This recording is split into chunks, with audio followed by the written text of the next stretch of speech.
is telling you why she says angry, successful women are to blame for why guys don't want to get married anymore.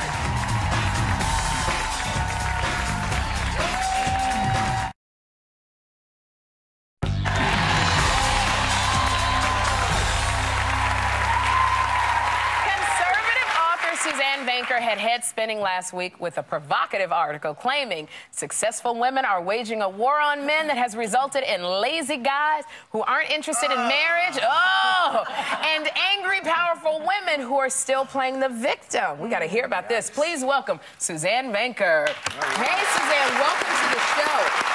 Very, very glad to hear. I want to go back to your wigs because I so need one of your wigs. Girl, we'll talk about that later. I don't even want to take. I don't want to take any time away from what we want to talk about with you.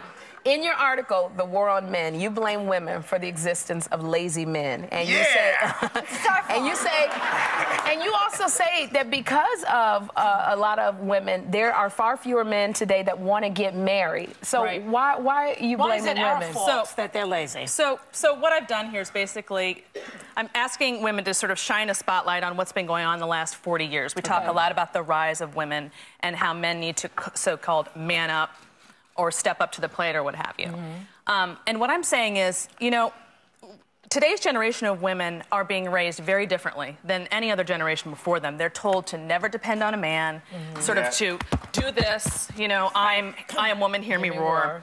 And what has happened there is that I think by being raised with that mentality, they're carrying it with them when they go into their love relationships. So that it's always, it's more contentious than it's supposed to be, essentially. I would think it's a turn-on for men to know that their women do not depend on them for any kind of support. No, I totally disagree. You can have it, two independent people come into the relationship. With my wife, I don't depend. I just let her, oh, baby, oh, take care of me, oh, baby. And my wife is like, I said, baby, go get that, baby. She's in bed. Go downstairs. She get up downstairs. But my wife is she's a strong woman, but she'll get up downstairs and she'll do this. She'll treat me because she wants to be my mother, too. Would she ever say, Mike, would she ever say she doesn't need you? Because I feel like a lot of women now, young girls are raised right now to feel like they can, and they're told they can do anything they want, and they don't need a man. So they grow up, right?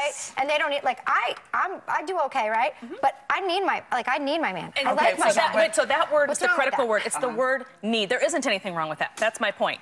The need is so important because men want to feel needed. So just because we've proven we can do anything a man can do doesn't mean they want to hear it.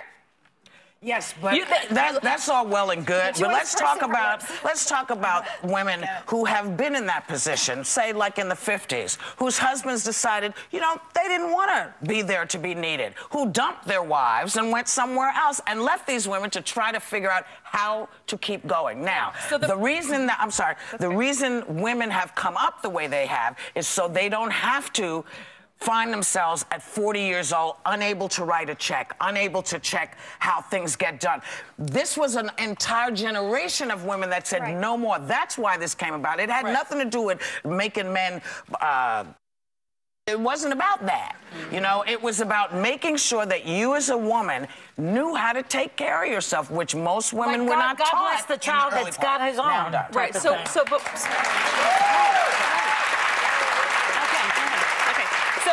what I'm saying is that is how it got started. You're right, but it went south real quick. How? When? Okay, so let me give you an example. Raised that way. Let me give you an example. Last night I came in and I had to go from the hotel to a restaurant and I'm hailing a cab. Right? I've hailed lots of cabs. No big deal. Hail the cab. But you know what? When I'm with my husband, I don't want to hail that cab and put myself in the cab. I want him to hail it and put me in. Let me ask you this. And I'm saying, wait a minute. Do you let? What did you say? Try being a black woman to get the cab. Try to get the brother to get the cab. It took me forever. Up to that plate, baby. Jump in front of that cab. Don't run me over.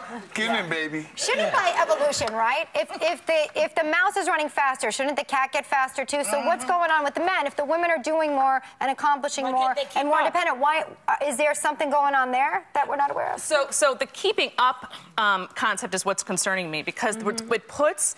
What we're basically doing is teaching women that equality means sameness, and that essentially, if you're trying to be exactly like a man, you're going to end up doing this. Right. Sure.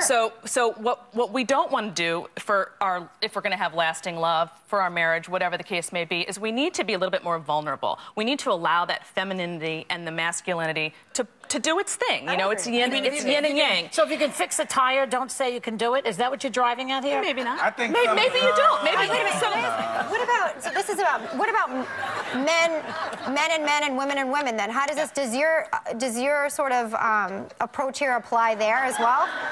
What happens in a relationship with 2 women or 2 men? Well, I don't get into that. This my book. We gotta and get into that too, though. We gotta get into That's that. a whole nother conversation. Yeah. I have a good question for you, actually, because this is one that I think a lot of folks are finding themselves going through. It's because it's not always possible to survive on one paycheck. What do you say to a woman who wants to let her husband be the breadwinner, but, you know, for whatever reason, he just can't, you know? She makes more money. Well, I would hope that in those situations that they would have kind of figured that out before they got married. But if it doesn't happen, but if he's lost, say he's lost his job in the middle of their marriage, they've been married 10 years, and she suddenly becomes the breadwinner and is making more money than he's ever been able to make. So are you asking me if it's okay to flip the roles? No, I'm asking you what you think. What should you do? I've always been the breadwinner, and I've never been the boss. That's the way it's supposed to be.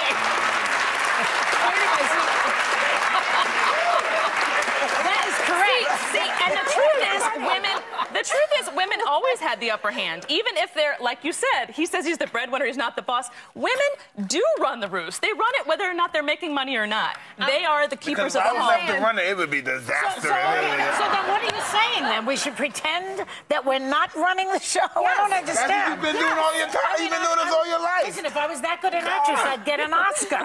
You know I got one and I ain't that good. I love this.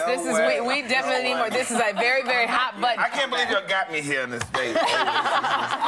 We want to thank Suzanne Venker. Suzanne's new book, How to Choose a Husband and Make Peace with Marriage, will be on sale in February. We'll be right back. Woo! This one here.